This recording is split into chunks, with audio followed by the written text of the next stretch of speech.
Hi friends, இன்னைக்கு நான் பார்க்க போற வீடியோ பாத்தீங்கன்னாக்கா பூண்டு மிளகு சாதம் பார்க்க போறோம். எப்படி செய்யலாம்ன்றத பார்க்கலாம். தேவையான பொருட்கள் என்னென்னன்றது பார்க்கலாம். வாங்க வீடியோக்குள்ள போகலாம். சோ வெங்காயம் பாத்தீங்கன்னாக்கா ஒரு பெரிய வெங்காயம் வந்து கட் பண்ணி வச்சிருக்கேன் பொடிசா. ஒரு தக்காளி வந்து கட் பண்ணி வச்சிருக்கேன். பூண்டு பாத்தீங்கன்னாக்கா 20 பல்லு பூண்டு வந்து எடுத்து வச்சிருக்கேன். சோ இது வந்து பாத்தீங்கன்னாக்கா ஒரு கைப்பிடி அளவுக்கு வரும். சோ நீங்க வந்துட்டு 20 பல்லு பெரிய பல்லு இருந்துச்சுன்னா எடுத்து வச்சுக்கோங்க. அப்படி இல்ல ஒரு கைப்பிடி அளவுக்கு பூண்டு வந்து உரிச்சு வச்சுக்கோங்க.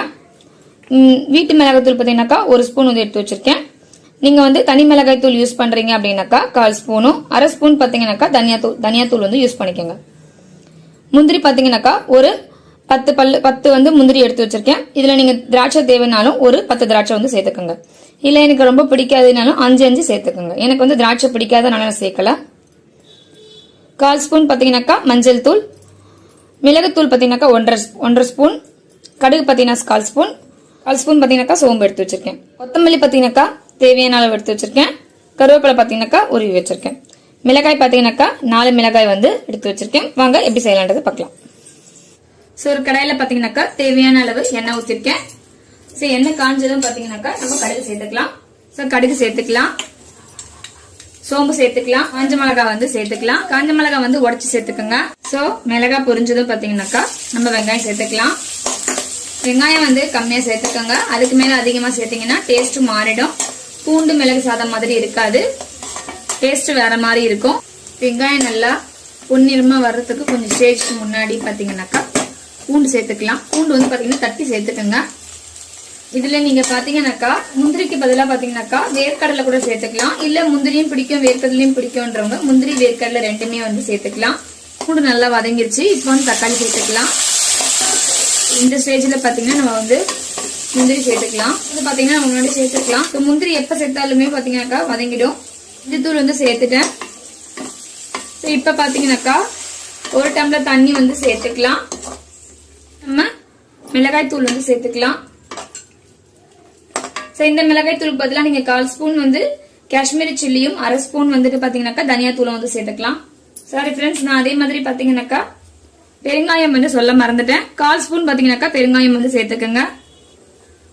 ரைஸ்க்கும் குழம்புக்கும் சேர்த்த மாதிரி பாத்தீங்கன்னாக்கா நம்ம வந்து உப்பு சேர்த்துக்கலாம். மீடியம் ஃபிளேம்ல பாத்தீங்கன்னா ஒரு தட்டு போட்டு மூடிட்டு ஒரு 3 மினிட்ஸ் விட்டுடுங்க. அதை வந்து கொதிச்சு அந்த மிளகாத்தூள் நெய் எல்லாமே பாத்தீங்கன்னாக்கா போயிடும். இப்ப நல்லா வந்து பாத்தீங்கன்னா ஒரு கிரேவி கன்சிஸ்டன்சி வந்த உடனே நம்ம இதுல வந்து ரைஸ் சேர்த்துக்கலாம். நான் வந்து சாதாரண வடிச்ச சாதம் தான் சேர்த்துக்க போறேன். நீங்க வந்து பாத்தீங்கன்னாக்கா பாசுமதி ரைஸ் கூட வடிச்சிட்டு இதுல சேர்த்துக்கோங்க, நல்லா இருக்கும். வாசனையே பாத்தீங்கன்னா நல்லா கமன்னு இருக்கு. நார்மல் ரைஸ் தான் சேர்க்கிறேன்.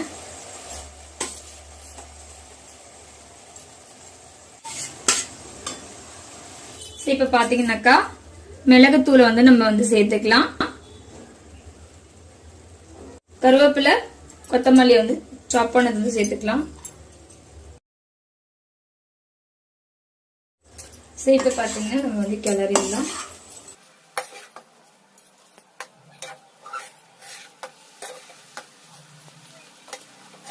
ரைஸ் பாத்தீங்கன்னாக்கா உங்களுக்கு வந்து ஒரு அழகு ரைஸ், அப்படி இல்லைன்னா 200 கிராம் அளவு பாத்தீங்கன்னாக்கா 200 கிராம் இதுக்கு வந்து சரியா இருக்கும்.